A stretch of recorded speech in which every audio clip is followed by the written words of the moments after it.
Students marching on the state capitol in Olympia over the weekend, demanding the state find a way to fully fund basic education. Today, House Democrats in Olympia expected to release their plan to do just that. Senate Republicans passed a plan of their own last week, and that was a plan that Democrats quickly shot down.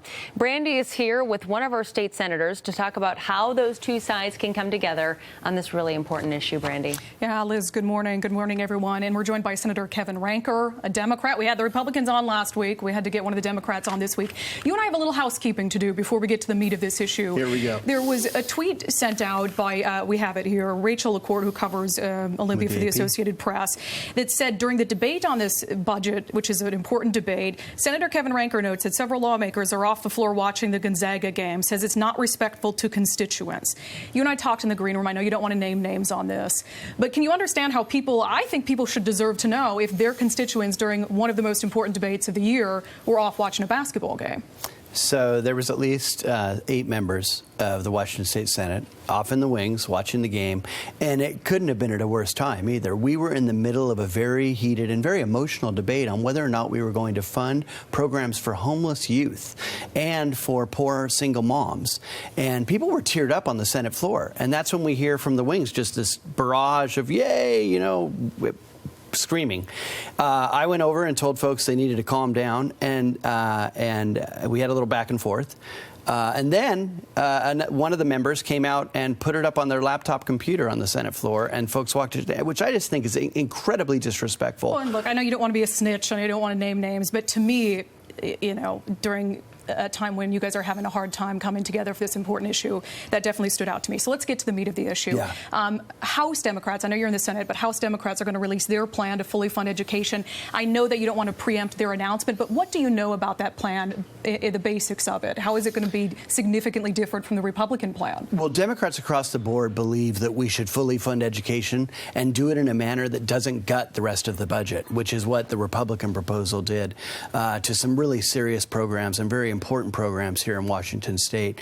And so the Democratic proposal from the House, I believe, will be coming out with a system that is balanced, looking at how do we fully fund education while still maintaining critical programs for the neediest in our communities. You called it you said the Republican budget falls short of Washington values. Senate Democratic leader Sharon Nelson said it was cold-blooded. So Democrats had some pretty strong words about it. What specifically about it do you think falls short of Washington values? An $80 million cut to mental health programs, a $274 million cut to programs for working moms, homeless, and early learning. And worse, a much smaller cut, but absolutely out of touch with a supermajority of Washingtonians, a $1.7 million cut to family planning programs like Planned Parenthood. Those are not the values of Washingtonians. I want to get your reaction. As I said, I had Republicans on last week trying to be fair here. Senator Dino Rossi joined me on the show last week, and I asked him what he thought the Democrats were going to come up with come Monday morning. Listen to a little bit of what he had to say. I see what they're going to do is basically put out a wish list and then not vote for the taxes for their wish list and run around claim victory. So he thinks you're going to have this long list of things that you want to do and no real concrete way to pay for it, is what he thinks. So look, the Republicans put forward a plan that has the single largest property tax increase in state history, and it has big winners and big losers. They will claim that it's actually a tax cut. Well, it's a tax cut in some places, but it's a massive tax increase. If you live in Seattle, for instance, it's about a 30 to 40% property tax increase. If you live in many areas in eastern Washington, it's the same. It's kind of bipartisan pain and across the cascade pain. And so the dilemma is, and the difference of opinion between Democrats and Republicans is how are we going to pay for the K-12 investment, and also how much. There was a bipartisan agreement that we needed to do $3.5 billion of new money to education.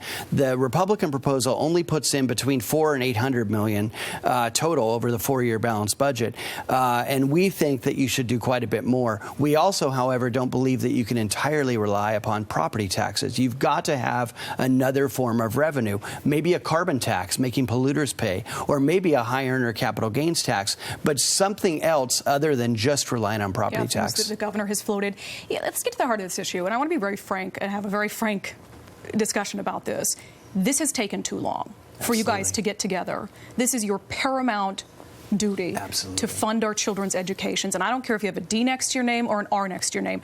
This needs to get done this year. And there has to be concessions. And I know you know that. So when it comes to how far apart you guys are, and it's far apart, where are you willing to have some concessions and to find some common ground with the Republicans to get this done? I think in the end, Brandy, we have got to come together, as you're saying. Republicans, Democrats, we've got to come together.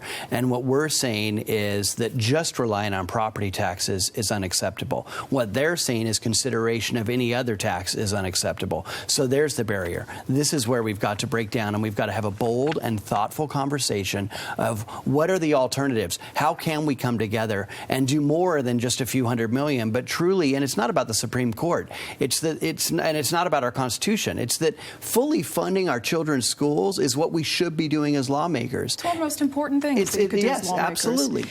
Really quick, because we're out of time, one word answer. Will this get done this year? Yes. Look in that camera right there and tell my viewers that it's going to get done this year. We have to get it done this year. We absolutely have to. All right. Senator Kevin Ranker, Democrat, we appreciate your time. We're looking forward at 12 o'clock today. We're expecting the announcement from House Democrats 12:20 on what this proposal will look like. We'll be watching that closely. Thank you for joining us. Have a good day.